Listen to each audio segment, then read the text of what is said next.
5 casques bleus tchadiens de la mission des Nations Unies au Mali ont été tués et 3 autres grièvement blessés mercredi lors d'une embuscade dans la région de Kidal, dans le nord-est du pays, a annoncé jeudi la mission de l'ONU. C'est avec un cœur assez lourd aujourd'hui que je commence ce point de presse avec encore une fois une autre attaque lâche qui a ciblé nos casques bleus qui sont venus en aide au Mali, particulièrement nos frères tchadiens, vos frères tchadiens qui étaient venus appuyer le Mali dans sa quête pour une paix et stabilité durable.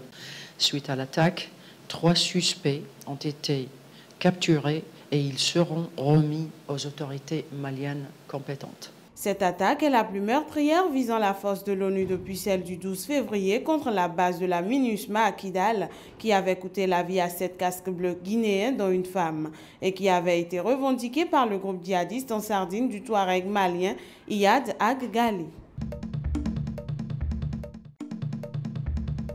Les recherches se poursuivent pour retrouver l'avion d'Égypte Air reliant Paris au Caire et qui a disparu des écrans radars dans la nuit de mercredi à jeudi avec 66 personnes à bord. Pour l'heure, aucune piste n'est privilégiée, mais de premiers éléments et le contexte géopolitique font craindre un attentat selon des experts.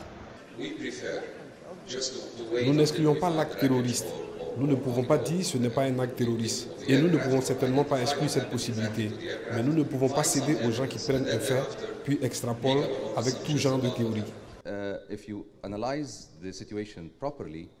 Si vous analysez bien la situation, la possibilité d'une attaque terroriste est plus forte que la possibilité d'un problème technique.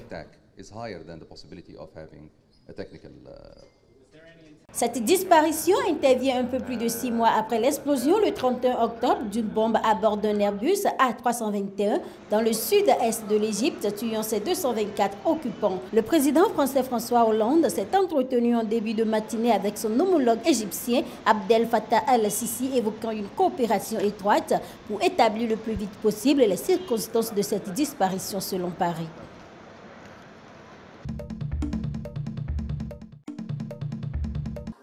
Les écrans et les claviers ont remplacé les crayons et les cahiers.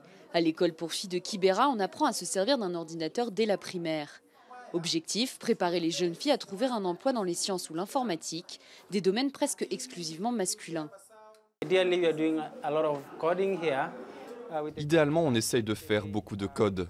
Notre but, c'est que quand elles sortent d'ici, elles aient des rudiments de code, sachent comment marche un ordinateur et d'autres connaissances de base en informatique. L'ONG Code Academy fournit à chaque écolière un kit informatique en pièces détachées. Facilement démontables, peu chers, ces outils ont été spécialement pensés pour des milieux extrêmement défavorisés et éloignés des nouvelles technologies. Je pense que c'est important de s'y connaître en informatique, parce que peut-être que quand on sera grande, on aura besoin de se servir d'un ordinateur. Et si on ne sait pas comment ça marche, on pourrait avoir de gros problèmes. Ici, on tente avant tout d'éloigner les jeunes filles de la misère des rues de Kibera. Malgré la création de milliers d'emplois dans le secteur des nouvelles technologies sur le continent, la discrimination entre les sexes, le manque d'accès à l'éducation et la technologie mettent les filles à l'écart. Grâce à leurs connaissances en informatique, les jeunes filles peuvent espérer quitter un jour le plus grand bidonville d'Afrique et trouver un métier. On ne veut pas qu'elles traînent dans les rues de Kibera.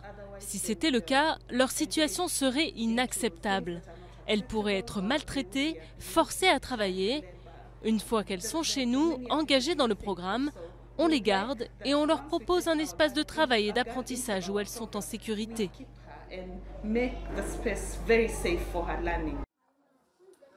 Les élèves suivent les cours une fois par semaine pendant 6 mois. En tout, 600 à 700 jeunes filles du Kenya, d'Ouganda et du Sénégal sont concernées par ce programme éducatif. Le rêve de l'ONG, voir un jour une de ces jeunes informaticiennes à la tête d'un hub technologique africain.